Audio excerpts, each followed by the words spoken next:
He jumped from the plane at midnight. He was supposed to land with his unit. He was supposed to regroup and complete the mission. He was supposed to go home. Instead, he landed 12 miles behind enemy lines, alone, with a broken leg and no way to call for help. What happened next in those Norman fields would haunt the survivors who found him for the rest of their lives. This is the story of Private James Sullivan, 20 years old, from Boston, who jumped into Normandy on D-Day and never came home. This is what really happened in the hours before dawn on June 6, 1944. Before we begin, I need you to understand something. This story is not easy. It's not heroic in the way you've been taught heroes are supposed to be. There's no glory here, no triumphant music, no happy ending. This is war as it actually was, raw, brutal, and heartbreakingly human. If you're here for inspiration, you might want to leave now. But if you're here for truth, if you want to understand what young men actually faced in those dark fields of France 80 years ago, then stay with me, because this story matters. Not because it's unique, but because it wasn't. Because this happened over and over to boys who never got to tell their stories. If you appreciate history that doesn't hide from the darkness, if you believe these voices deserve to be heard, hit that like button now. Subscribe to this channel. Because we're going to keep telling these stories, the ones that don't make it into Hollywood movies, the ones that don't fit neatly into narratives about the greatest generation, the real stories, the true stories, the stories that show us what war actually costs. Now let me tell you about James Sullivan and the longest night of his short life. James Sullivan had been terrified of heights his entire life. As a child in South Boston, he wouldn't climb trees, wouldn't go on ladders. His older brothers mocked him for it, called him coward, pushed him toward edges just to watch him panic. His mother defended him, said everyone had their fears, said there was no shame in it. His father said nothing, just looked disappointed, which somehow hurt worse than his brother's mockery. So, of course, when James turned 18 in 1943 and received his draft notice, of course they assigned him to the Paratroopers. The universe has a cruel sense of humor that way. The thing you fear most becomes the thing you must do. The height that terrified him became the tool of his service. Jump from planes, they said. Drop behind enemy lines, they said. It'll be an adventure, they said. James didn't want adventure. He wanted to survive. He wanted to go home. He wanted to work in his father's shop like his father had, like his grandfather had, fixing cars and living a quiet life in the neighborhood where everyone knew everyone and nothing much ever changed.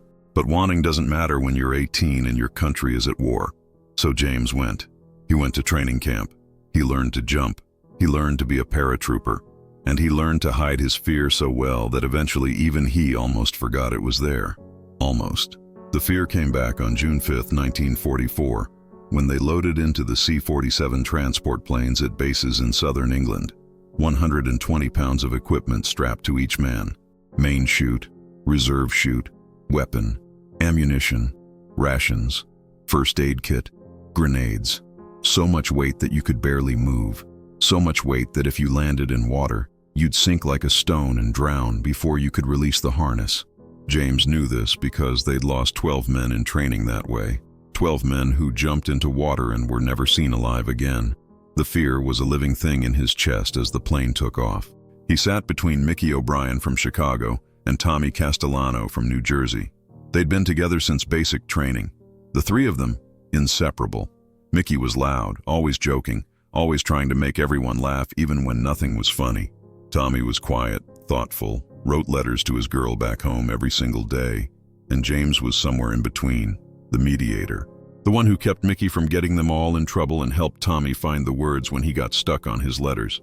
They were brothers, not by blood but by something stronger, by the shared experience of being 19 and 20 years old and training to jump from planes into Nazi-occupied territory, by the knowledge that they might die together, by the unspoken promise that if one of them didn't make it, the others would write to the families, would tell them their son was brave, would lie if necessary to spare them the worst details.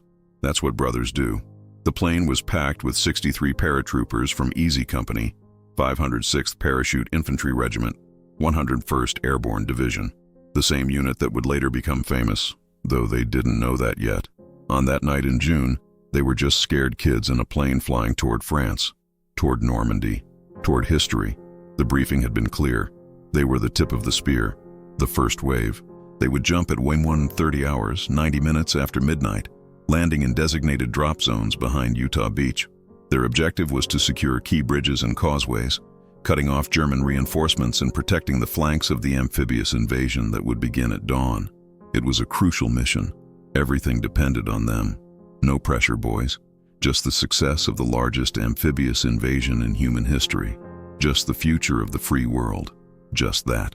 James tried not to think about it. Tried to focus on the checklist. Check your equipment. Check your buddy's equipment. Check the static line. Wait for the green light. Jump when the jump master tells you. Count to 4.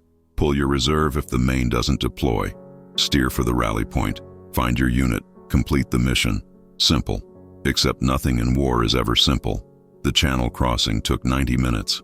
90 minutes of sitting in that vibrating metal tube, packed shoulder to shoulder with 62 other terrified young men, breathing recycled air that smelled like sweat and vomit and fear. Some guys prayed. Some guys slept, or pretended to. Some guys stared at nothing, lost in thoughts they'd never share. Mickey told jokes that nobody laughed at. Tommy held his rosary beads so tight his knuckles went white. James just breathed, in and out, trying to keep the fear contained, trying to remember his training, trying not to think about the fact that he was about to jump from a perfectly good airplane into the darkness over Nazi-occupied France. The anti-aircraft fire started when they crossed the coast. James heard it before he saw it. A sound like distant thunder, but rhythmic, mechanical. Then the plane lurched and everyone grabbed for handholds as the pilot took evasive maneuvers. Through the small windows, James could see it. Tracer rounds arcing up from the ground like deadly fireworks. Orange and red streams of light reaching for them, searching for them, and some of them finding their targets. James watched a plane to their left take a hit, watched it shudder and drop, watched it disappear into the darkness below with 63 men inside. Gone. Just like that. Gone. The pilot's voice crackled over the intercom. Heavy flak. Taking evasive action.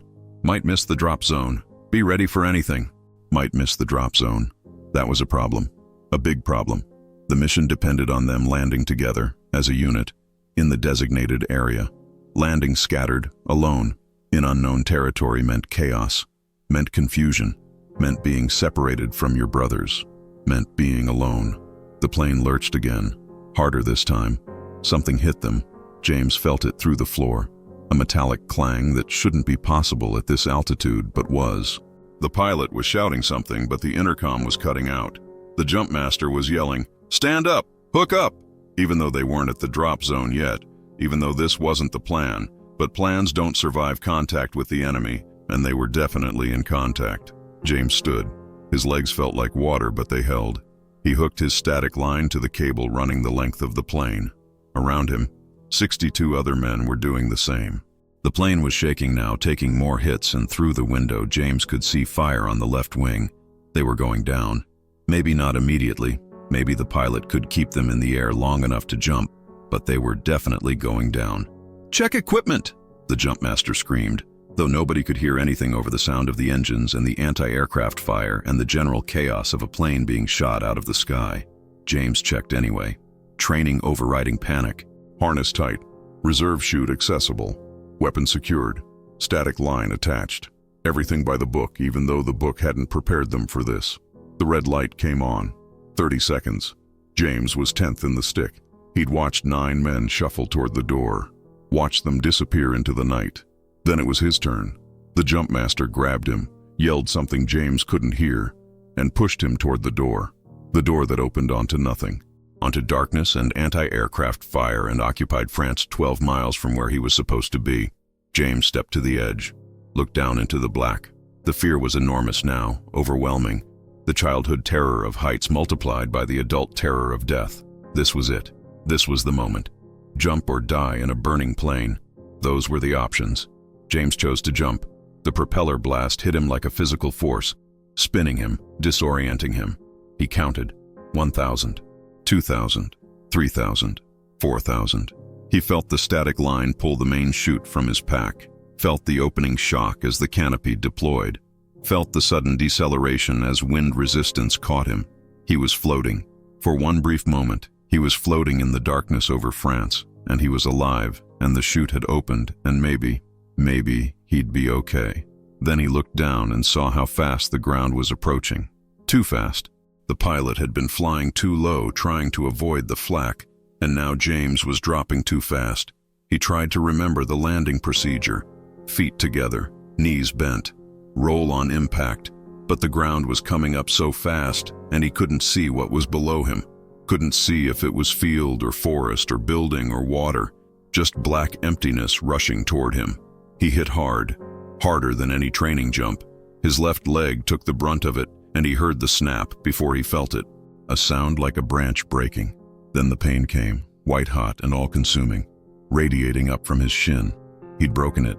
He'd broken his leg on landing, in enemy territory, 12 miles from the drop zone, alone.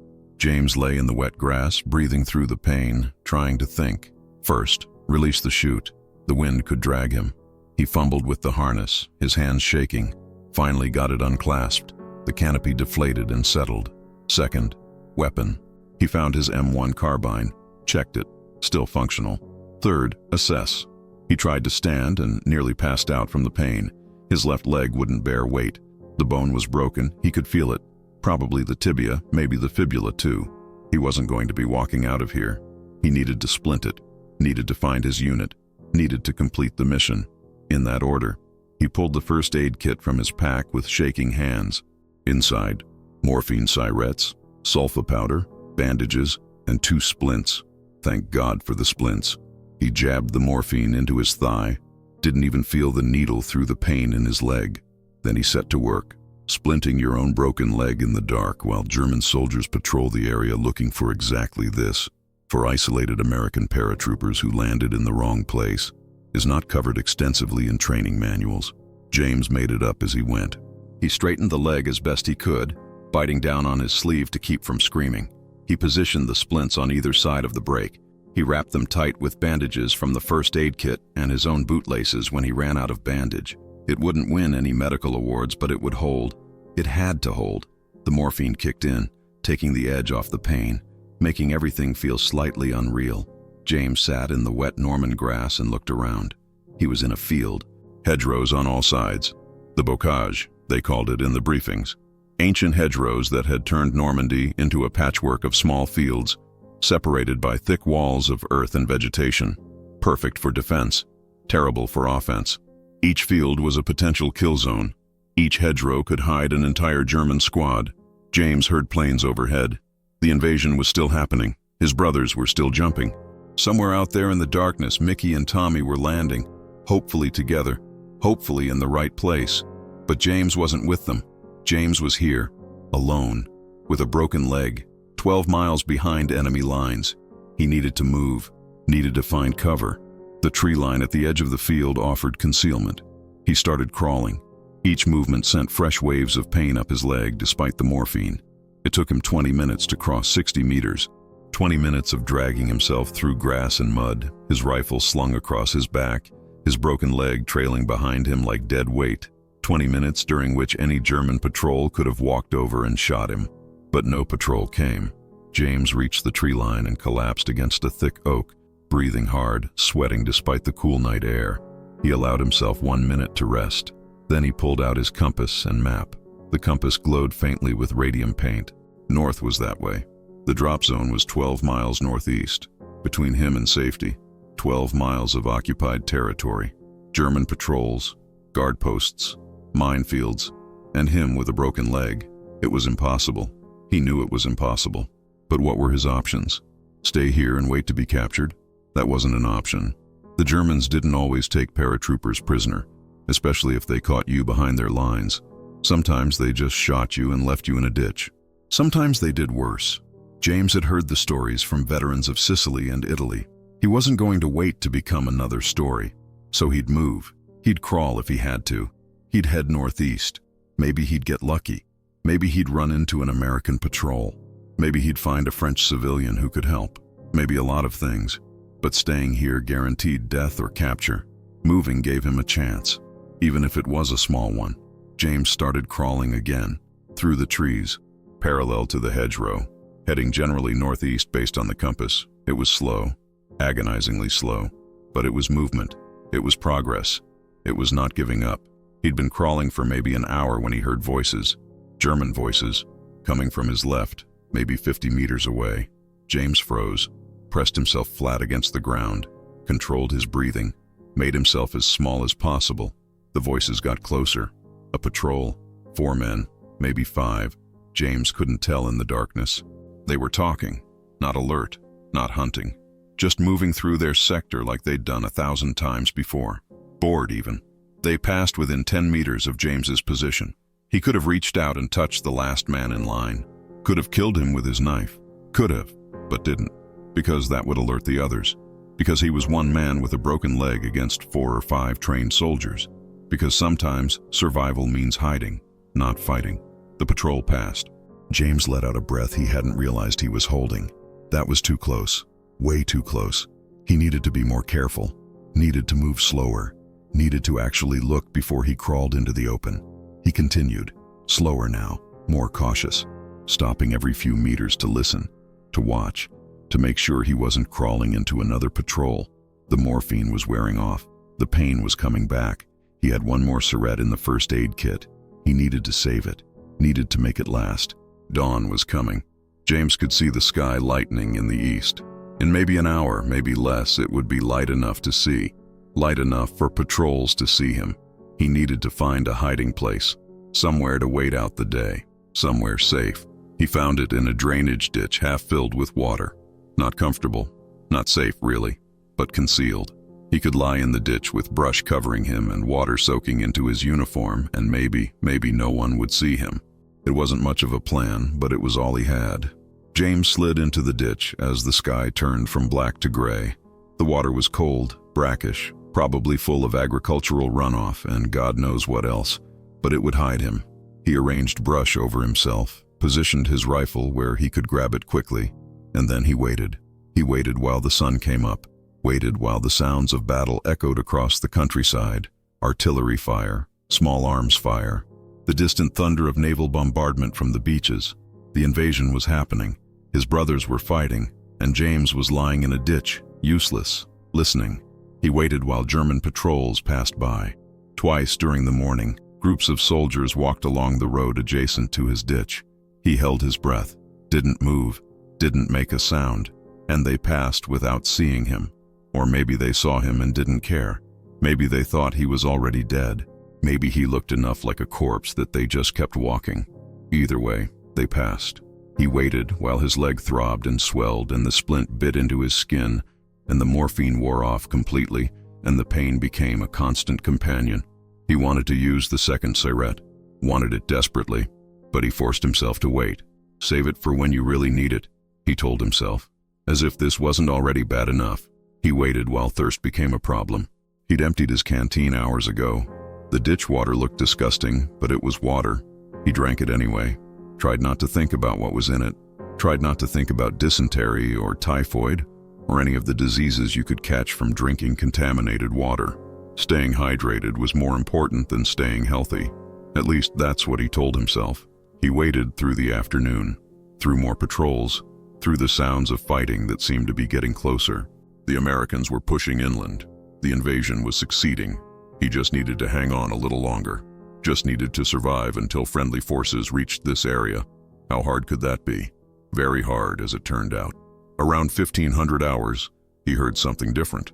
Vehicle engines. Big ones. Trucks or maybe half-tracks, coming from the west. He risked a look over the edge of the ditch and immediately regretted it. German convoy. At least a dozen vehicles. Troops being moved to reinforce the front. And they were stopping. Right here. Right next to his ditch. James slid back down, held perfectly still, prayed to a god he wasn't sure he believed in anymore. The Germans were setting up a checkpoint. He could hear them, shouting orders, positioning vehicles, establishing a perimeter. They were going to be here for a while, maybe hours, maybe all night. And James was lying 20 meters away in a ditch that would be obvious as soon as anyone actually looked at it. He had two options: stay and hope they didn't find him, or move now while they were still setting up and hope he could get away in the confusion. Both options were terrible, but staying felt like waiting to die. At least moving was doing something. James made his decision. He waited until he heard activity on the far side of the checkpoint, soldiers busy with something that had their attention. Then he started crawling, not out of the ditch, too exposed, but along it. The ditch ran parallel to the road for maybe 100 meters before curving into the tree line. If he could reach that curve, if he could get into the trees, he might have a chance. He moved slowly, painfully, each movement precise and deliberate. No splashing, no sound. The water that had been protecting him was now his enemy, every ripple a potential giveaway. But he moved, meter by meter, inch by inch. He moved. He was halfway to the tree line when someone saw him, a German soldier coming to relieve himself in the ditch. The soldier stopped, stared. For a moment, neither of them moved. Then the soldier opened his mouth to yell, and James pulled his knife and threw it in one motion. Training taking over, muscle memory from hundreds of practice throws. The knife buried itself in the soldier's throat. The yell became a gurgle. The soldier dropped. James dragged himself to the body, pulled out the knife. The soldier was young, maybe 19, eyes wide with shock and pain, and the recognition that he was dying. James wanted to say something, wanted to apologize or explain or something, but there were no words. There was just a German boy dying in the Norman mud, and an American boy who had killed him, and both of them so far from home. The soldier died. James took his water, his bread, his ammunition. He didn't want to. It felt like grave robbing, but he needed supplies, and the dead don't need anything. He dragged the body into the ditch, tried to conceal it, though he knew it would be found soon. Then he kept moving, faster now. The alarm would be raised any second. He reached the tree line as the shouting started. Someone had found the body or noticed the soldier was missing, or both. James heard dogs. They had dogs. Of course they had dogs. He crawled faster, ignoring the pain, the splint digging into his leg, the broken bone grinding. He just needed distance, just needed to get away before they loosed the dogs. He made it maybe 200 meters into the forest before the dogs found his trail. He could hear them baying, getting closer. He couldn't outrun them, couldn't even outwalk them. He needed to hide, needed something. He looked around desperately and saw it.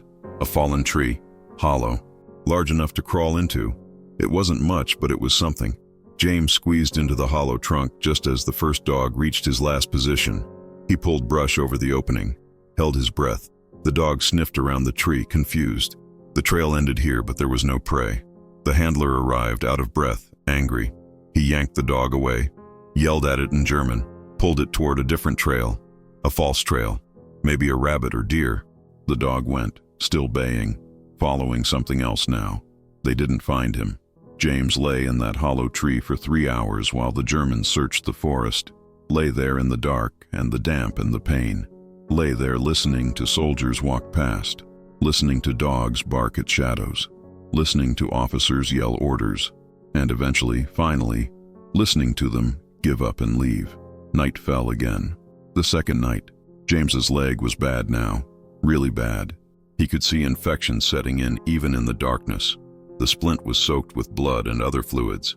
The pain was beyond what morphine could help, but he still didn't use the second Siret, still saving it. For what? He didn't know. For worse than this? Was there worse than this? He crawled out of the hollow tree. He needed to move, needed to get away from this area, needed to find help. The compass said northeast, so northeast he went, crawling again, always crawling. A 19-year-old boy with a broken leg dragging himself through Nazi-occupied France, hoping to survive until morning. He found the farm around midnight, just a small Norman farmhouse with outbuildings. No lights, no signs of occupation. He approached carefully, slowly, aware that it could be a German position, but he was desperate, desperate enough to take the risk. The house was empty, abandoned. The family had fled or been evacuated or been killed. James didn't know and didn't want to imagine. But they were gone, and the house stood empty, and James crawled inside like a wounded animal finding a den.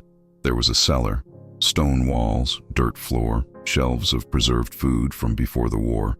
James made his way down the stairs, each step agony, and collapsed on the dirt floor. He'd made it. He'd survived 2 days and 2 nights behind enemy lines with a broken leg. He'd killed a man. He'd evaded capture. He'd made it to shelter. It felt like victory, even though he knew it wasn't. Victory would be reaching Allied lines. Victory would be going home. He ate preserved vegetables from the shelves, drank water from an old barrel, changed the bandages on his leg with cloth he found in the house. The leg looked terrible, swollen, discolored, hot to the touch, definitely infected. He needed real medical care soon or he'd lose the leg, or worse. James allowed himself 4 hours of sleep in that cellar. 4 hours of unconsciousness where the pain stopped and the fear stopped, and he wasn't a scared kid behind enemy lines, but just James from Boston having a bad dream. Then he woke up because of noise upstairs. Voices, German voices. They'd found the farmhouse. Of course they'd found it. They were searching everywhere. They'd search here too. They'd search the cellar, and they'd find him. James grabbed his rifle. He had maybe 15 rounds left. Against how many Germans upstairs? 4, 5, more? It didn't matter. He couldn't run, couldn't hide anymore. He was trapped in this cellar with one way out and Germans between him and that exit. This was it. This was the end. The footsteps came down the cellar stairs. James aimed his rifle at the opening, ready to shoot the first thing that appeared. His hands were shaking. His leg was screaming. His heart was pounding so hard he thought they must be able to hear it. One shot. He'd get one shot before they returned fire and filled this cellar with bullets. Better make it count. The figure appeared in the doorway. James's finger tightened on the trigger, then stopped, because it wasn't a German soldier. It was a girl, maybe 14 years old, Norman, civilian, and she was holding a finger to her lips in the universal gesture for silence. She came down the stairs, whispered in French. James didn't speak French, but he understood the urgency in her voice. She gestured for him to follow her, pointed to the back wall of the cellar where, James now noticed, there was a false panel, a hidden space behind it. She pulled the panel open, revealing a tiny room, maybe 6 feet by 6 feet, completely concealed. A priest hole, they'd called them in medieval times, a place to hide from persecution. The girl gestured frantically. James crawled into the hidden room. The girl replaced the panel. Everything went dark. James heard her moving around the cellar, arranging things, covering his tracks. Then her footsteps going back upstairs. Then German voices asking questions. Then the girl's voice, innocent, confused, explaining something. Then footsteps overhead. Then searching. Then eventually, the footsteps leaving. James waited in the darkness. Waited for hours. Waited until the girl came back, pulled open the panel, and said one word he understood. "American?" "Yes," James whispered. "American, paratrooper. I need help." The girl didn't speak English. James didn't speak French. But they communicated through gestures and drawings and the universal language of desperation. Her name was Marie. Her family had hidden in the hills when the invasion started. She'd come back to get food and found James. The Germans were searching every house. She could hide him, but not for long. She would try to contact the resistance. They could help him reach American lines. But he needed to stay hidden, needed to be absolutely silent. Could he do that? James nodded. What choice did he have? He was at her mercy now. This 14-year-old Norman girl held his life in her hands. He had to trust her, had to believe that she wouldn't turn him in, had to hope that her family hadn't collaborated, had to hope that humanity still existed in this occupied land. Marie brought him food, brought him water, changed his bandages with supplies she'd scrounged from somewhere. The infection was worse. James knew it. Marie knew it. They both knew he needed a doctor or he'd die. But doctors were scarce, and mostly German now. So they did what they could. Marie cleaned the wound, applied sulfur powder James had in his first aid kit, rebandaged it with clean cloth. It wasn't enough, but it was something. Days passed. James lost track of how many. 3, 4. Time blurred in that hidden room. He drifted in and out of consciousness as the fever took hold. He had dreams, bad dreams, dreams of jumping from planes, dreams of crawling through mud, dreams of the German soldier dying with James's knife in his throat, dreams of his brothers. Were they alive?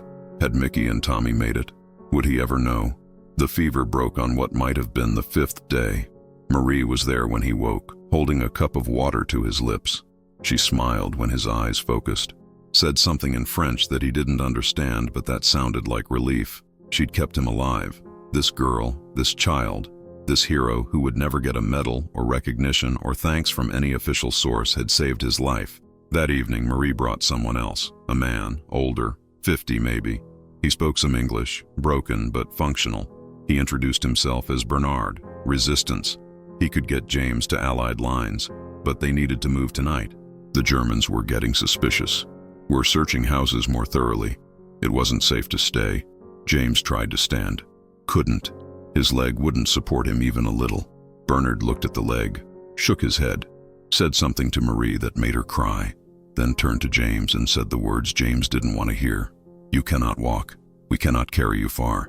The journey is 10 kilometers, through German positions. We will try," but he didn't finish the sentence. Didn't need to. James understood. They would try to get him out, but probably they would fail. Probably he would be captured or killed. Probably this was goodbye. They moved at midnight. Bernard and another resistance fighter, a young man named Claude, carried James between them. Marie led the way, scouting ahead, silent as a ghost. They moved through hedgerows and fields, avoiding roads, avoiding open ground, moving from cover to cover. It was slow, agonizingly slow. Every noise threatened to betray them. Every light on the horizon might be a patrol. They made it 5 kilometers. 5 kilometers in 4 hours. Then they ran into a German patrol. A real one. Not just voices in the distance, but soldiers right there, blocking their path, rifles raised, shouting for them to halt. Bernard and Claude dropped James and ran. He didn't blame them. They had families. They had lives. They'd already risked everything to help him. But Marie stayed. This 14-year-old girl stayed with the American paratrooper while German soldiers approached. Stayed and put herself between James and the guns and said something in German that James couldn't understand, but that sounded defiant. One of the German soldiers hit her, knocked her down. James saw red, forgot about his leg, forgot about the pain, forgot about everything except this girl who had saved his life being struck by a man with a rifle. He pulled his knife, the same knife that had killed the soldier in the ditch. He lunged at the German. He didn't make it. His leg gave out. He fell. The Germans swarmed him, pinned him down, took his weapons, zip-tied his hands behind his back. He'd failed to protect Marie, failed to reach Allied lines, failed at everything. But they didn't shoot him, and they didn't shoot Marie. Instead, they loaded both of them into a truck, drove them somewhere, a village, a command post. They separated them. Put James in a room. An officer came in, spoke perfect English, asked questions. James gave name, rank, serial number, nothing else. The officer smiled, said that was fine, said James would have plenty of time to think about cooperation, said the infection in his leg would make him reconsider, then left. James sat alone in that room and thought about Marie. Was she alive? Were they hurting her? Had he gotten her killed? The guilt was worse than the pain. This girl had saved him and he'd repaid her by getting her captured. That's what he was thinking when he heard the explosions. Artillery fire, American artillery. The front was advancing. The Allies were pushing through. The village was under bombardment. James heard shouting, heard running, heard panic. The door burst open. A German soldier, young, terrified, screamed something and ran. James tried to stand, couldn't, tried to crawl, could barely manage. The building was shaking. Dust falling from the ceiling. Another explosion, closer. This was it. He'd survived behind enemy lines for a week only to die in an artillery barrage. The wall exploded, literally exploded. 1 second it was there, the next it was dust and rubble. Through the hole, James saw American soldiers, Sherman tank behind them, infantry advancing. The cavalry had arrived. A corporal ran through the hole, saw James zip-tied on the floor, said the most beautiful words James had ever heard. "Holy shit, we got a paratrooper here. Medic, medic." They cut the zip ties. They carried him out. They loaded him on a stretcher. A medic looked at his leg and said words James knew were bad. "Gonna have to take this. Infection's too far gone." "I'm sorry, son." James didn't care. He was alive. He'd made it. Against all odds, against every reasonable expectation, he'd survived. But he grabbed the medic's arm and said, "The girl, Marie, French. They captured her. You have to find her." The medic nodded, promised they'd look, then injected something that made everything go soft and distant. As they loaded him into an ambulance, as the sounds of battle faded behind morphine and exhaustion, James's last conscious thought was of Marie, hoping she was alive, hoping she was safe, hoping that somehow this terrible night would have at least one good ending. He woke up in a field hospital in England 3 days later. The leg was gone, amputated below the knee. The doctor who told him was matter-of-fact about it. The infection had spread too far. Another day and it would have been his life instead of just his leg. James was lucky, the doctor said. James didn't feel lucky. They told him Mickey had made it, landed with the main group, completed the mission, survived D-Day and the push into France. Tommy hadn't. Killed on the second day by a sniper. One shot. Never knew what hit him. That was supposed to be a comfort, that he didn't suffer. But James had seen enough death to know there's no good way to die in war. Tommy was gone. 20 years old and gone. No more letters to his girl. No more quiet thoughtfulness. Just gone. James spent 6 months in hospitals. England first, then the States. They fitted him with a prosthetic, taught him to walk again, sent him home with a Purple Heart and a Bronze Star, and a discharge that said honorable, and a pension that was supposed to make up for the leg. He went back to Boston, back to his father's shop, back to the neighborhood where everyone knew everyone and not much ever changed. Except everything had changed. James had changed. He couldn't fix cars like he used to, couldn't stand for long periods, couldn't do the physical work, but more than that, he couldn't care about cars the way he had before, couldn't get invested in fixing someone's transmission when he'd seen boys bleeding out in Normandy fields, couldn't pretend that ordinary problems mattered when he'd watched his best friend die. His mother cried when she saw the leg. His father said nothing, just looked at him with something that might have been respect or might have been pity. His brothers didn't mock him anymore. They looked at him different now, like he was fragile, like he might break. Maybe he was.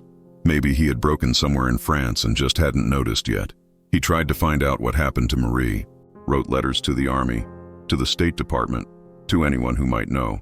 But France was chaos in 1944 and 1945. Records were incomplete. People were displaced. Villages had been destroyed. One 14-year-old Norman girl wasn't a priority when entire cities needed rebuilding. The official response was always the same: insufficient information. Cannot locate. Inquiry closed. James never knew if she survived. Never knew if the Germans killed her for helping him. Never knew if she made it home to her family in the hills. Never knew if she even remembered him, or if he was just one terrifying night in a childhood full of them. The not knowing was worse than knowing would have been, because not knowing meant he could never stop wondering, could never stop feeling guilty, could never stop asking himself if saving his life had cost hers. He married in 1947, a good woman named Catherine who didn't mind the leg and didn't ask too many questions about the war. They had 3 children. He got a job as a dispatcher at his brother's trucking company. Desk work, safe work, work that didn't require 2 legs. He built a life that looked normal from the outside. House in the suburbs, kids in good schools, dinner at 6, church on Sunday, the American dream. But at night, when Catherine was asleep and the house was quiet, James would sit in his chair and remember jumping from a plane into darkness. Remember crawling through French fields with a broken leg. Remember the German boy dying with his knife in his throat. Remember Marie's face when the soldier hit her. Remember all of it with a clarity that never faded. His children asked about the war sometimes. He told them sanitized versions. Told them about jumping on D-Day but not about landing 12 miles off target. Told them about being behind enemy lines, but not about the fear or the pain or the infection that nearly killed him. Told them about brave French civilians who helped him, but not about a 14-year-old girl he'd never been able to find. He told them war stories the way you're supposed to tell war stories to children, with the horror edited out, with the complexity simplified to good guys and bad guys, with the moral ambiguity removed. But late at night, alone with his thoughts, James knew the truth. War isn't simple. War isn't clean. War isn't brave boys doing heroic things. War is scared children killing other scared children because old men told them to. War is broken legs and infections and amputations. War is girls getting hit by soldiers for trying to help. War is best friends dying from sniper fire. War is carrying guilt for the rest of your life because you survived and they didn't. James died in 1994, 50 years after D-Day. Heart attack. Quick and painless, the doctor said. He was 69 years old. Left behind a wife, 3 children, 7 grandchildren, and a Purple Heart in a drawer he never opened. At his funeral, they called him a hero, a veteran, a member of the greatest generation. They talked about his service and his sacrifice and the leg he lost defending freedom. But they didn't know the whole story. Didn't know about the 7 days behind enemy lines. Didn't know about Marie. Didn't know about the German boy with James's knife in his throat. Didn't know about the nights he woke up screaming. about the phantom pain in a leg that was gone, about the guilt that never left. They didn't know because James never told them, never told anyone. He carried it alone from 1944 until 1994. 50 years of silence, 50 years of locked doors and buried memories, 50 years of being called a hero when he felt like a survivor. There's a difference. This story is fiction. James Sullivan never existed. Marie never existed. This specific night never happened exactly this way. But before you close this video thinking it's just another made-up war story, you need to understand something. Everything in this story happened to someone. Maybe not all to the same person, maybe not all on the same night, but every single element of James's experience was real for someone who jumped into Normandy in June 1944. Paratroopers did land 12 miles off target. The anti-aircraft fire was that intense. The planes were shot up, pilots flying too low and too fast, dropping men in completely wrong locations. Hundreds of paratroopers landed alone, separated from their units, with no idea where they were or how to get back. Some of them were injured on landing. Broken legs, broken backs, broken everything, and they had to survive anyway. Had to evade capture, had to try to reach Allied lines through occupied territory. Some of them did break their legs. Some of them did crawl for miles. Some of them did hide in ditches and hollow trees and abandoned buildings. Some of them did get helped by French civilians, often children, often at great risk to themselves. The French resistance saved countless Allied soldiers during the war, and many of those resistance members were teenagers, kids who decided that hiding a wounded American was worth risking their lives. Some paratroopers did kill German soldiers up close with knives, with their bare hands, in ways that haunted them forever. War at that distance isn't clean. You see faces, you hear final words. You know you're killing a person, not an enemy, and that knowledge stays with you. Some of them did lose limbs to infection. Field medicine in 1944 was primitive by modern standards. Antibiotics were new and scarce. Infections killed almost as many soldiers as bullets did. And amputation was often the only solution. Thousands of men came home missing arms or legs or both, and they built lives anyway, got jobs, got married, had families, looked normal from the outside while carrying enormous trauma on the inside. The numbers tell part of the story. On D-Day, the 82nd and 101st Airborne Divisions dropped approximately 13,000 paratroopers into Normandy. They suffered 30% casualties in the first 24 hours. 4,000 men killed, wounded, or missing in a single day. Many of those missing were men who landed in the wrong place and couldn't find their way back. Some eventually made it. Some didn't. Some were captured. Some were killed. Some died alone in French fields and weren't found until weeks or months later when the Allies finally took that territory. But numbers don't tell the real story. The real story is in the individual experiences, in each of those 13,000 men who jumped. In each moment of terror and pain and desperate survival. In each decision to keep going when stopping would have been so much easier. In each act of kindness from French civilians who risked everything to help strangers. In each wound that changed a life forever.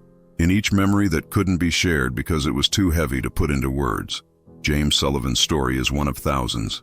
Variations of it played out across Normandy in June 1944 and across Europe for the next 11 months until Germany surrendered. Young men, most of them teenagers or barely out of their teens, thrown into situations no human being should face. And they faced them anyway, not because they were brave, though some were. Not because they were heroes, though we call them that, but because they had no choice, because the alternative to facing it was giving up and dying. And humans, when pushed to the edge, usually choose to survive. Was the war necessary?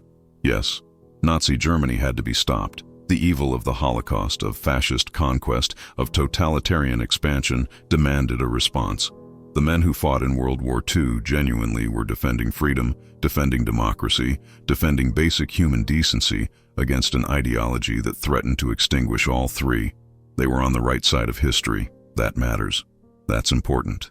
But being on the right side doesn't make war any less terrible, doesn't make the trauma any less real, doesn't make the deaths any less tragic, doesn't mean we should romanticize or glorify or sanitize what actually happened. Those men didn't fight in some noble adventure. They fought in hell. They did things that scarred them. They saw things that haunted them. They came home changed in ways their families couldn't understand. And many of them, like James in this story, carried the weight of it in silence for the rest of their lives. We owe them the truth, not the Hollywood version, not the propaganda version, not the comfortable version where everyone comes home a hero and everything works out fine. We owe them the version where a 20-year-old breaks his leg and spends a week crawling through occupied territory, where a 14-year-old girl risks her life for a stranger, where a young man kills another young man up close and personal and has to live with it, where the cost of surviving is sometimes a leg, sometimes an arm, sometimes just a piece of your soul that you never get back. This is what war is. This is what it costs. This is what we ask of young people when we send them to fight. We don't just ask them to serve their country. We ask them to carry trauma. We ask them to do violent things. We ask them to make impossible choices. We ask them to risk not just their lives but their humanity. And then we ask them to come home and be normal, to slot back into civilian life like nothing happened, to not talk about it, not think about it, not let it affect them. We ask the impossible. Some of them managed it, built good lives despite the trauma, found ways to cope, to heal, to integrate what happened into who they became. But many didn't. Many came home broken. Many drank to forget. Many raged at families who couldn't understand. Many killed themselves years or decades after the war ended because the memories never stopped and the pain never healed. We called them heroes and gave them medals and expected that to be enough. It wasn't. If there's a lesson in James Sullivan's fictional story, it's this. War is real. The consequences are real. The trauma is real. The cost is measured not just in casualties on a battlefield, but in lifetimes of struggle afterward. And when we decide as a society to go to war, when we send young men and women into combat, we need to understand what we're actually asking them to do. We need to look at the real cost, not the sanitized version, not the Hollywood version, but the truth. The truth is that war is hell. The truth is that even necessary wars destroy the people who fight them. The truth is that victory has a price that gets paid in trauma and broken bodies and shattered minds. The truth is that we should do everything in our power to avoid war, and when we can't avoid it, when it truly is necessary, we should go into it with our eyes open, knowing the cost, accepting the responsibility, committing to actually taking care of the people we're sending into hell. James Sullivan never existed, but he was real. He was real for the thousands of paratroopers who jumped into darkness over Normandy. He was real for the French civilians who risked everything to help them. He was real for the families who got telegrams saying their son was wounded or missing or killed. He was real for the men who came home missing limbs or carrying invisible wounds or both. His story is their story, and their story is one we need to keep telling. Not the sanitized version, not the comfortable version, but the true version, the one that shows us what war actually is. Because if we forget what war costs, if we let ourselves believe the propaganda and the glory and the heroic narratives, we make it easier to choose war the next time. We make it easier to send the next generation of young people into the same hell, and they deserve better than that. They deserve leaders who understand what they're actually asking. They deserve a society that looks at the true cost and says, we will do everything possible to avoid this. And when we can't avoid it, when war truly is necessary, we will go into it soberly, sadly, accepting the terrible price, and committing absolutely to caring for the people who pay it. That's the real moral of James Sullivan's story. Not that war is glorious, not that suffering builds character, not that trauma makes you stronger, but that war is hell, that we should avoid it whenever possible, and that when we can't avoid it, we owe an eternal debt to the people who fight it.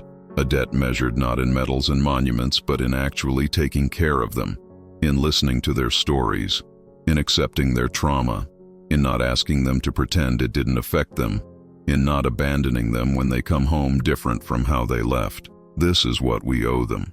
The truth, the memory, the commitment to do better, not to stop remembering what war costs, not to let comfortable distance turn tragedy into glory, but to keep telling these stories, uncomfortable as they are, because forgetting is the worst dishonor we could do to their sacrifice. James Sullivan never existed, but he was real, and his story, in all its brutal truth, is the story we need to keep telling, for him, for all of them, for the ones who died and the ones who survived, for the past and for the future, so that we never forget what war actually is. so that we never make it easier for the next generation to face what James faced in those Norman fields 80 years ago. If this story affected you, if it made you think, if it changed even slightly how you view war and the people who fight in it, then it's done what it needed to do. Share it, remember it, and most importantly, the next time someone talks about war as if it's simple or glorious or anything other than the worst thing human beings do to each other, remember James Sullivan. Remember the truth. Remember what it actually costs. Thank you for listening. And remember, behind every war story, there's a human being who lived through something we can barely imagine. They deserve our respect, they deserve our memory, and they deserve the truth.